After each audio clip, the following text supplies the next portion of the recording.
بسم اللہ الرحمن الرحیم۔ السلام علیکم جناب۔ سٹوریز میں نے دو شیئر کرنی ہیں۔ پاکستان کے وزیر خزانہ جناب محمد اسحاق ڈار صاحب نے یہ خطرناک ترین بیان کیوں دیا، اور یہ بیان غیر ملکی سفیروں کے سامنے، فارن امبیسڈرز کے سامنے دیا، یہ کیا وجہ ہے؟ معاملات بہت گڑبڑ ہیں، بہت خطرے کی بو آ رہی ہے۔ ایک طرف تو یہ ہے، دوسری طرف آپ دیکھیں تو یوتھی کوئی موقع نہیں چھوڑ رہے پاکستان دشمنی کا۔ پاکستان کے خلاف وہ کہتے ہیں نا، ایک ایکسٹرنل فرنٹ پہ آپ کو دشمن کا سامنا ہے اور ایک انٹرنل فرنٹ پہ آپ کو ان دہشت گرد دشمنوں کا سامنا ہے۔ یہ ذرا میں آپ کے سامنے ایک ایسی بات رکھنے لگا ہوں، آپ کے رونگٹے کھڑے ہو جائیں گے۔ لیکن سب سے پہلے میں گھروں کا کہہ رہا تھا، الحمدللہ سیلیوٹ ہے اس پاکستانی کو، اوورسیز پاکستانی کو، جن کے دل میں درد ہے، دکھ ہے۔ جناب وہ پورا ہو گیا وعدہ، اور الحمدللہ انہوں نے پلیج کیا ہے، بلکہ پلیج کیا پورا ہی کر دیا ہے۔ اور ساتھ ہی جو ہے نا، رمضان پیکیج کے لیے بھی یہ نمبر ڈسپلے ہو رہا ہے، آپ بھی رمضان پیکیج میں بڑھ چڑھ کے حصہ لیں، آ جائیں بھائی، میں کوئی حائل نہیں ہونا چاہتا۔ یہ یوتھیا ہے عمران ریاض، آپ کو پتہ ہے، ٹھیک ہے نا، یہ کس طرح کا یوتھیا ہے، بے شرم ترین یوتھیا ہے۔ اچھا، یہ ایک آئی جی پنجاب کا انہوں نے ایک کلپ جو کہ توڑ مروڑ کے کاٹ کے یہ پیش کیا ہے، اور یہ ٹویٹ کر رہے ہیں، جس کو 5 لاکھ سے زیادہ لوگ دیکھ چکے ہیں۔ اب آپ اندازہ کیجئے کس طریقے کی پاکستان دشمنی ہو رہی ہے۔ اوپر اس یوتھیا نے لکھا کہ دشمن قرار دے کر مارنے کی ترغیب دیتے ہوئے آئی جی پنجاب، یعنی یہ لکھ رہا ہے کہ آئی جی پنجاب یہ کہہ رہا ہے کہ یہ زمان پارک میں تمہارے دشمن بیٹھے ہیں، لہٰذا تم ان کو مارو، ٹھیک ہے نا۔ یہ کلپ لگایا ہے عمران ریاض نے، یہ دیکھ کہ وہ زندہ نہیں جائے گا، لہٰذا اگر آپ یہ وعدہ کر سکتے ہیں، اگر آگے حملہ آیا، نہ صرف اس کو پسپا کرنا ہے، بلکہ بجائے اس کے کہ وہ آپ کو خدا نہ خاصا نقصان پہنچائیں، ہم دشمن کو پورا نقصان پہنچائیں۔ یہ آپ نے دیکھ لیا جس طریقے سے اس یوتھیے نے یہ سازش کی، جس طریقے سے اس یوتھیے نے یہ کلپ کاٹا اور یہ بنایا کہ زمان پارک میں دشمن ہمارے بیٹھے ہیں اور ان کو زندہ نہیں چھوڑنا، اور یہ کہہ رہا ہے کہ آئی جی پنجاب کہہ رہا ہے، مارنے کی ترغیب دے رہا ہے۔ ٹھیک ہو گیا۔ پنجاب پولیس کی آفیشیل اکاؤنٹ سے اسی ویڈیو کلپ کے ساتھ عمران ریاض کو جواب دیا گیا کہ یہ چند ہفتے پرانی ویڈیو ہے، جس میں آئی جی پنجاب میاں والی میں دہشت گرد تنظیم کے حملے کو پسپا کرنے والے بہادر اہلکاروں کی حوصلہ افزائی کرتے ہوئے دہشت گردوں کو کیفر کردار تک پہنچانے کی بات کر رہے ہیں، جبکہ آپ اس ویڈیو کے مخصوص حصے کو غلط رنگ دے کر انتشار پھیلانے کی کوشش کر رہے ہیں، جو انتہائی نامناسب اور صحافتی بددیانتی ہے۔ اصل ویڈیو بھی پھر انہوں نے شیئر کر دی، اور وہ اصل ویڈیو بھی میں آپ کو دکھاتا ہوں، وہ اصل ویڈیو بالکل۔ اس کے بعد یہ یوتھیا کہتا ہے کہ مجھے مذکورہ کلپ اسی حالت میں ملا، تصحیح کے لیے شکریہ، اتنا سا کہہ دیا۔ اب پنجاب پولیس نے آئی جی کا اصل کلپ بھی ساتھ لگایا ہے، اور وہ یہ ہے۔ جو حملہ کرے، پسپا کرنا تو بنیاد ہے، وہ تو سیٹ ہو گیا، وہ تو منیمم ریکوائرمنٹ ہے، کیونکہ اس کا مطلب یہ ہو سکتا ہے الرٹنس سے اس کی چیزوں کو، جو خامیاں ہیں اس کو پورا کر کے جب حملہ کرے، یہ وعدہ کرتے ہیں کہ وہ زندہ نہیں جائے گا، لہٰذا اگر آپ یہ وعدہ کر سکتے ہیں اور آپ میں ہمت ہے، اور وہ باہر والے ایٹم توڑ سکتے ہیں جس کو 5000 سال سے نام یہ تھا کہ نہیں ٹوٹ سکتا، تو ہم اگر آگے حملہ آیا، نہ صرف اس کو پسپا کرنا ہے، بلکہ بجائے اس کے کہ وہ آپ کو خدا نہ خاصا نقصان پہنچائیں، ہم دشمن کو پورا نقصان پہنچائیں۔ مقصد آپ کو بلانے کا یہ نہیں تھا کہ آپ سے میں فوٹو سیشن کر لوں، مقصد یہ تھا کہ یہ پیغام لے کے آپ ان تمام بندوں تک پہنچیں جو وہاں ہیں، کہ اس دفتر میں جس دن سے میں ہوں اور جس دن تک میں ہوں، اور انشاءاللہ اس کے بعد بھی، یہ دفتر اور آپ کے بیچ میں کوئی گیپ نہیں۔ یہ آپ نے سن لیا، میاں والی میں دہشت گردوں نے حملہ کیا تھا تھانے پر، اور تھانے پر وہ دہشت گردوں کا حملہ پسپا کر دیا گیا تھا، اور وہ پسپا کیا تھا پولیس کے نوجوانوں نے، سی ٹی ڈی نے، وغیرہ وغیرہ، ٹھیک۔ اور آئی جی صاحب نے ان کو بلایا، شاباش دی اور یہ باتیں کی۔ عمران ریاض یوتھیے نے یہ کلپ کاٹ کے اس کو زمان پارک کے ساتھ جوڑ دیا۔ اب اگر کل کو کوئی بھی اس یوتھیے کے خلاف قانونی کارروائی کرتا ہے تو پھر اس کے بعد ہماری صحافتی تنظیمیں، مختلف صحافی چھوٹے بڑے بہت ہی ارستو بن جائیں گے۔ آزادی اظہار پہ قدغن لگ گئی ہے، ٹھیک ہے نا۔ آئین میں اللہ تمہارا ستیہ ناس ہو ایسے یوتھیو، آئین میں اظہار کی آزادی دی گئی ہے، انتشار کی آزادی نہیں دی گئی۔ اللہ تم پر لعنت بھیجے جس طریقے سے تم ملک دشمنی کر رہے ہو۔ میں آپ کو اپنی بات بتاتا ہوں، میں نے کیا کیا تھا۔ میں نے ایک سٹوری جو کہ غالباً نیو یارک ٹائمز میں ایک سٹوری آئی تھی عمران خان کے زمانے میں، جو کرونا تھا، اور کرونا کے وقت عمران خان نے صبح یہ خطاب کیا کہ یہ لاک ڈاؤن ہم نہیں لگائیں گے۔ آپ کو یاد ہوگا، وہ خطاب آپ سن سکتے ہیں، اب بھی وہ یوٹیوب پہ موجود ہے وہ خطاب۔ اچھا، ہم لاک ڈاؤن نہیں شام میں لاک ڈاؤن ہو گیا۔ ایک نیو یارک ٹائمز میں ایک سٹوری آئی کہ اس کا کوئی اس طرح کے کچھ الفاظ تھے، کچھ جملے تھے کہ Pakistan military has sidelined mister Khan, ٹھیک ہے نا، کہ پاکستان کی فوج نے وزیر اعظم عمران خان کو کھڈے لائن لگا دیا۔ یعنی انہوں نے کہا کہ لاک ڈاؤن نہیں ہوگا، اور لاک ڈاؤن ہو گیا اور پرائم منسٹر کو پتہ بھی نہیں چلا۔ اس پر میں نے سٹوری کی، جنرل فیض کے بندے مجھے اٹھا کے لے گئے۔ وہاں مجھ سے پوچھتے ہیں کہ جی آپ نے یہ سٹوری کیوں کی؟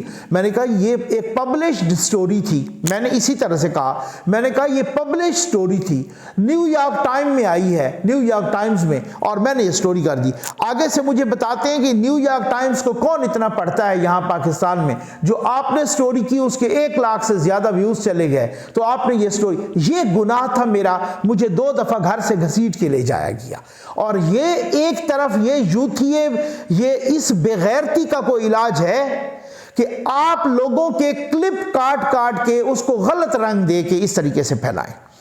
یہ اتنا بے شرم آدمی ہے کہ جب ارشد شریف مرحوم ان کی میت آئی پاکستان میں، تو یہ ایک دوسری فوٹو اپنے اس پر لگا کے، اور اس نے کہا کہ میں نہیں کہتا تھا کہ ببر شیر پرچم میں لپٹا ہوا آئے گا۔ میں نے آپ کو دکھایا بھی تھا، وہ فوٹو میں نے آپ کو دکھائی تھی۔ فوراً ہی وہ غالباً بریگیڈیئر خالد صاحب تھے، یہ کیا ان کا نام تھا، شہید ہوئے تھے۔ فوراً ہی ان کی بہن نے کہا کہ عمران ریاض یہ ٹویٹ ڈیلیٹ کرو، یہ تو میرے بھائی کی میت ہے، جو وہ شہید ہوئے تھے بریگیڈیئر صاحب، اور ان کی میت کو پرچم میں لپیٹا تھا، آپ نے اسے ارشد شریف کی میت بنا دیا۔ یہ وہ بے شرم لوگ ہیں، ٹویٹ کرتے ہیں، اس کا پتہ نہیں کتنے تک وہ جو ہے نا ریچ پہنچ جاتی ہے، اور اس طریقے سے ان کو یہ آپ کو پتہ یہ شاطرانہ انداز ہے، اور پھر اس کے بعد جب یہ کہتے ہیں کبھی یہ ڈیلیٹ کر دیتے ہیں، کبھی یہ نہیں ڈیلیٹ کرتے۔ اب آپ اندازہ کیجئے کہ اس طریقے کا انتشار دنیا کا کوئی جمہوری ملک، کوئی ایڈوانس ملک، یورپ، امریکہ، کینیڈا، برطانیہ، آسٹریلیا، کوئی بھی ملک برداشت کرے گا؟ انڈیا، کوئی بھی ہو، کوئی برداشت کرتا ہے؟ یہ یہیں پہ تماشا لگا ہے۔ اسحاق ڈار صاحب، محمد اسحاق ڈار صاحب، ان پاکستان کے وزیر خزانہ، انہوں نے آج سینٹ میں ایک بیان دیا۔ اچھا، سینٹ کا اسپیشل سیشن چل رہا ہے، اس میں فارن ڈگنیٹریز اور فارن امبیسڈرز جو باہر کے سفیر ہیں وہ بھی موجود تھے۔ ڈار صاحب نے بہت اہم بیان دیا۔ یہ بیان کیوں دیا؟ یہ اہم بیان بھی ہے، اہم ترین بیان ہے، خطرناک ترین بیان بھی ہے۔ کیوں؟ IMF کی ڈیل ابھی نہیں ہو رہی۔ ایک شرط پوری کرتے ہیں، دوسری شرط، دوسری کرتے ہیں، تیسری شرط، تیسری کرتے ہیں، چوتھی شرط۔ اصل میں کوئی معاملات تو اور ہے نا کچھ، ٹھیک ہے نا۔ اور اسحاق ڈار صاحب نے کہا، اسحاق ڈار صاحب نے، کہ یہ کسی کو کوئی حق نہیں ہے کہ وہ ہمیں بتائے، انہوں نے انگلش میں کہا، میں آپ کو بتا رہا ہوں، یہ کسی کو کوئی حق نہیں ہے کہ وہ ہمیں بتائے کہ ہم کتنی رینج کے میزائل رکھیں۔ یہ بہت بڑی بات ہے، ٹھیک ہے نا۔ یہ کسی کو کوئی حق نہیں ہے کہ وہ ہمیں بتائے کہ ہم کس قسم کے نیوکلیئر ویپن رکھیں۔ یہ بہت بڑی بات ہے۔ یہ کس نے کہا؟ آخر کچھ ہوا ہوگا نا، کچھ ڈیمانڈ آئی ہوگی، آف دا ریکارڈ کچھ میٹنگز میں، کچھ نجی محافل میں یہ باتیں ہوئی ہیں کہ پاکستان کو IMF کہہ رہا ہے کہ جی آپ اس شرط پہ قرضہ دیں گے کہ آپ، اوپر سے وہ دوسری شرطیں لگاتے ہیں، وہ بہت شاطر ہیں، اوپر سے وہ دوسری شرطیں لگا دیتے ہیں، اندر سے یہ شرط ہے کہ جی پاکستان کو قرضہ تب دیں گے کہ جب پاکستان یہ جو لانگ رینج والے میسلز ہیں نا، میزائل لانگ رینج کے، لمبی رینج تک مارنے والے، ان کو ختم کر دیں۔ پاکستان کے پاس شارٹ رینج بھی ہیں، میڈیم رینج بھی ہیں، اور ہمارا شاہین 3 وہ لانگ رینج ہے، تقریباً کوئی 2750 یعنی 2750 کلومیٹر تک اس کی رینج ہے شاہین 3 کی۔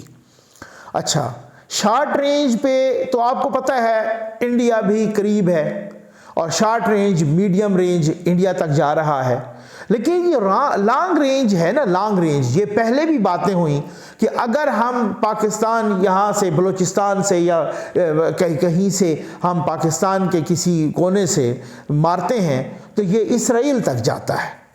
یہ اب آپ کو پتہ چلا کہ یہ مروڑ کیوں اٹھ رہی ہے، اب آپ کو پتہ چلا کہ یہ معاملہ کیا ہے۔ اس وجہ سے اسحاق ڈار صاحب کو کہنا پڑا، پاکستان کے وفاقی وزیر خزانہ کو پاکستان کے ایوان بالا میں، سینٹ میں کہنا پڑا، اور ان غیر ملکی سفیروں کی موجودگی میں کہنا پڑا کہ کسی کو کوئی حق حاصل نہیں ہے کہ وہ پاکستان کو بتائے کہ ہم نے کون سی لانگ رینج کے میزائل رکھنے ہیں یا نہیں رکھنے۔ کسی کو حق حاصل نہیں ہے کہ وہ پاکستان کو بتائے کہ ہم نے کون سے نیوکلیئر ویپن رکھنے ہیں یا نہیں رکھنے۔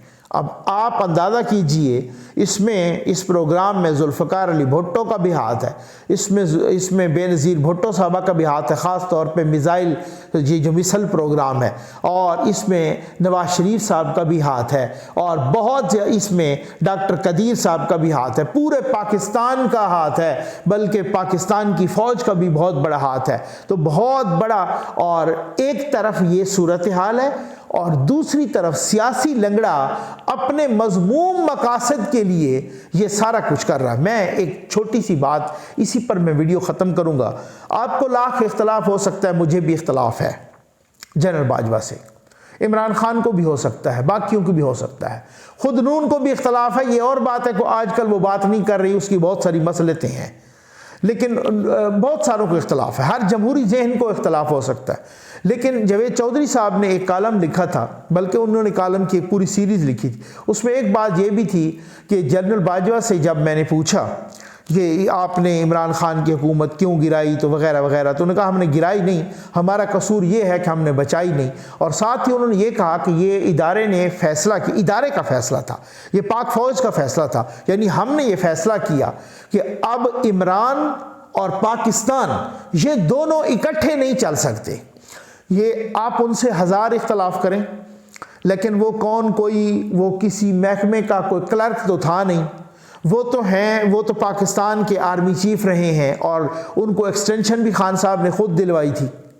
اور آپ مجھے یہ بتائیں کہ اگر پاکستان کا آرمی چیف کہہ رہا ہو کہ عمران خان اور پاکستان، یہ ادارے نے محسوس کیا، یعنی پاک فوج نے محسوس کیا، یہ کنٹرول ٹاور نے محسوس کیا کہ اب عمران خان کو بچا لو یا پاکستان کو بچا لو، یعنی اب عمران خان اور پاکستان یہ دو اکٹھے نہیں چل سکتے، تو اس کا مطلب ہے کچھ چیز تو انہوں نے نوٹ کی ہوگی نا، یہ صرف اکانومی کی بات تو نہیں ہے نا، یہ کچھ اور باتیں بھی انہوں نے نوٹ کی ہوں گی نا۔ اب مجھ سے آپ زیادہ سمجھدار ہیں۔ امید ہے آپ کو ویڈیو پسند آئی ہوگی۔ آپ کا بہت بہت شکریہ۔